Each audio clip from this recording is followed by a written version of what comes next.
Infografik adalah salah satu produk jurnalistik yang banyak disajikan di media-media cetak, surat kabar maupun media elektronik, bahkan juga sekarang banyak tampil di YouTube. Di pewarta visual itu ada tiga, yaitu seorang kartunis, ya, kemudian fotografer, dan seorang infografik atau infografiker atau grafik jurnalis. Seorang infografik itu ya sama seperti wartawan, sama seperti fotografer. Mereka turun ke lapangan, dia melakukan interview, melakukan peliputan, melakukan pemotretan, kemudian dan salah satunya dia harus bisa menggambar.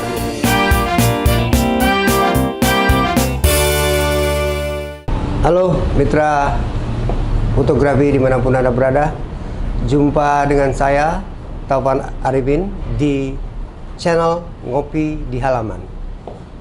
Baiklah, hari ini saya akan berbicara tentang tentang infografik atau yang lebih dikenal dengan infografis. Kita sering mendengar beberapa sajian di media cetak maupun media elektronik. Ada sajian sebuah karya jurnalistik berupa infografis atau infografik. Infografik itu adalah penyajian berita secara visual, dan infografik adalah salah satu produk jurnalistik yang banyak disajikan di media-media cetak, surat kabar maupun media elektronik, bahkan juga sekarang banyak tampil di YouTube.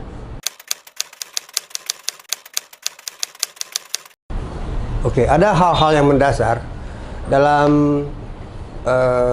membuat karya infografik atau infografis dengan desain grafis. Namun sebelum kita masuk kepada karya desain grafis ataupun infografik, saya akan coba terangkan tentang bagan daripada desain grafis dan infografik.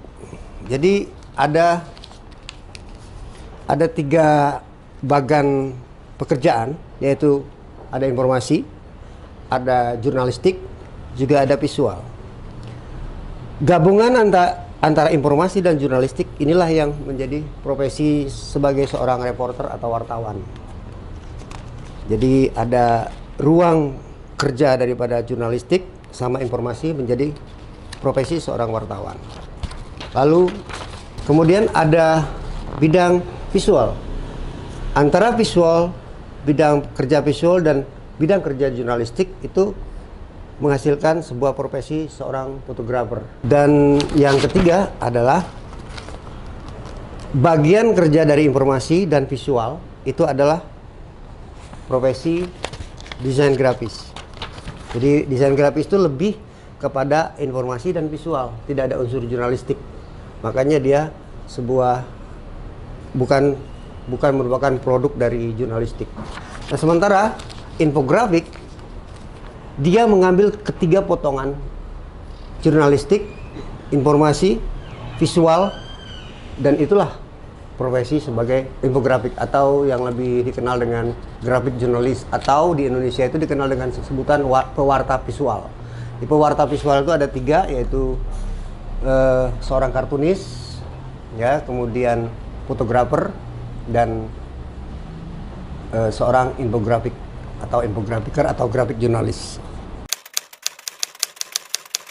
Jadi karena ini pekerjaan seorang jurnalis, jadi pekerjaan seorang infografik itu ya sama seperti wartawan, sama seperti fotografer. Mereka turun ke lapangan, dia melakukan interview, melakukan peliputan, melakukan pemotretan, kemudian dan salah satunya dia harus bisa menggambar biasanya.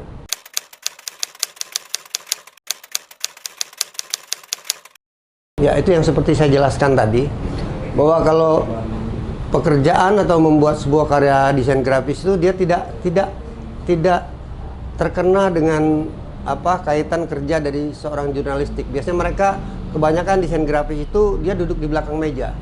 Ketika mereka menerima data atau order atau pesanan atau kreativitas dari seorang desainer itu sendiri, dia akan membuat sebuah karya desain grafis yang tidak ada unsur jurnalistiknya.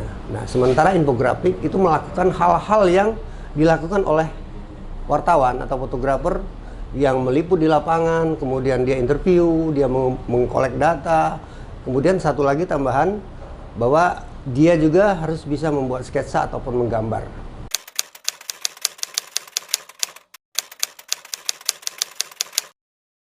Ya, sama seperti yang saya jelaskan tadi, mereka harus mengadakan liputan, mereka harus interview, mereka harus mencari narasumbernya gitu kan, kemudian mengkolek data, lalu baru bisa membuat dan menyusunnya dalam sebuah desain. Jadi seorang infografik itu adalah pasti seorang desainer grafis, tapi seorang desainer grafis belum tentu bisa membuat karya infografis.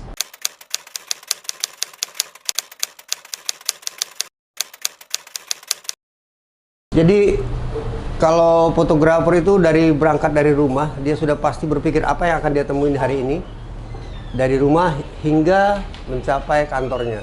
Sama seperti seorang grafik jurnalis, dia sudah membuat sebuah konsep tentang pekerjaannya hari itu, ataupun kalau dia berada di sebuah redaksi majalah atau surat kabar atau media elektronik, mereka akan mengikuti berita-berita hari ini, apa yang akan disajikan pada hari ini, kemudian dia akan segera membuat pemberitaan tentang infografis itu sendiri.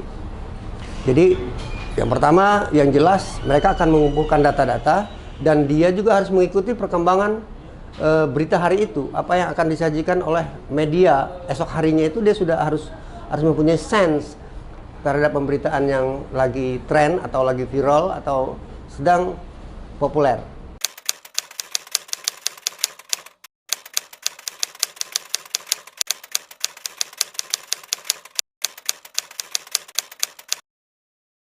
Ya, tentu masih relevan. Hanya saja kalau sebuah kantor berita atau sebuah media, mereka mempunyai kantor cabang atau perwakilan atau apa ya istilahnya, biro daerah, sehingga ketika itu terjadi di sebuah daerah, maka wartawan setempat atau reporter setempat akan segera meluncur ke tempat kejadian perkara, sehingga peran infografis akan terlambat di situ karena dia berada di kantor pusat. Namun biasanya setelah pemberitaan itu disajikan, baik itu di YouTube ataupun televisi, pasti akan menyusul karya infografik itu, karena karya infografik ini akan lebih menjelaskan secara detail tentang kronologi kejadian peristiwa itu maupun hal-hal yang pernah terjadi seperti kejadian peristiwa yang sedang berlangsung gitu. Banyak.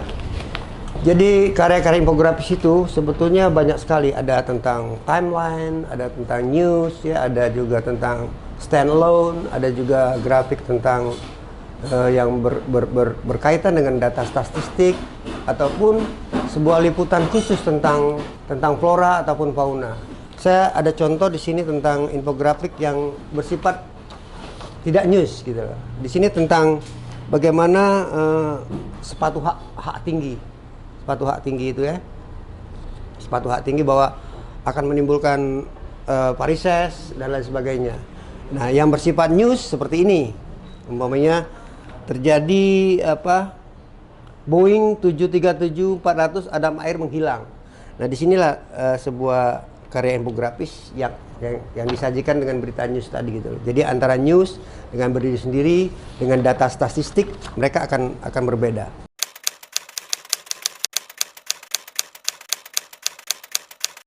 Sebetulnya dari tahun 2000 hingga sekarang, di para desainer grafis yang bekerja di media cetak, ya, surat kabar harian, mingguan, majalah maupun media televisi telah melakukan hal ini.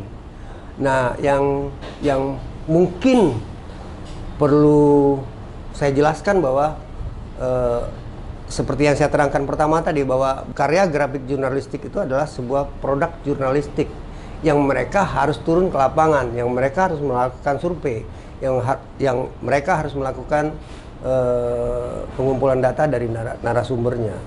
Jadi pekerjaannya itu tidak hanya di belakang layar, sama seperti yang saya jelaskan awal tadi, bahwa mereka harus turun ke lapangan dan mengumpulkan data, baru bisa menyusun sesuai dengan berita yang diinginkan. Kalau menurut saya ini sangat prospek sekali ya, walaupun dimana sekarang media cetak sedang lesu ya. Artinya ke depan orang lebih banyak menonton di HP, menonton melalui laptop ataupun desktop komputer mereka. Namun sajian-sajian dari YouTube ataupun iklan-iklan yang bersifatnya produk itu bisa menggunakan infografik, sehingga profesi ini menurut saya akan terus berkembang. Hanya saja yang perlu diketahui bahwa ada sebuah perbedaan yang sangat prinsip dari seorang desainer grafis dan grafik jurnalis. Jadi saya sangat optimis sekali bahwa profesi ini akan terus berkembang seiring dengan perkembangan teknologi yang ada. Dalam prakteknya sebetulnya kalau pengalaman saya di harian nasional ya, bahwa di sini ada kendala. Terkadang seorang infografis itu dia tidak mempunyai data tentang sebuah foto. Nah, foto ini yang diambil oleh seorang fotografer tentang kejadian ataupun pergantian sebuah pejabat, sehingga dia tidak mempunyai data itu, sehingga harus mengambil foto dari seorang fotografer. Sebetulnya di sinilah harusnya seorang infografik harus menghargai karya dari seorang fotografer. Setidaknya walaupun karya itu diubah menjadi tuntutan daripada media itu untuk menjadi sebuah vektor sehingga filenya lebih rendah, itu harusnya menyebutkan sumber foto. Sumber foto umpamanya Eko atau siapa harus disebutkan, selain narasumber maupun sumber-sumber lainnya seperti Bloomberg, Google dan lain sebagainya.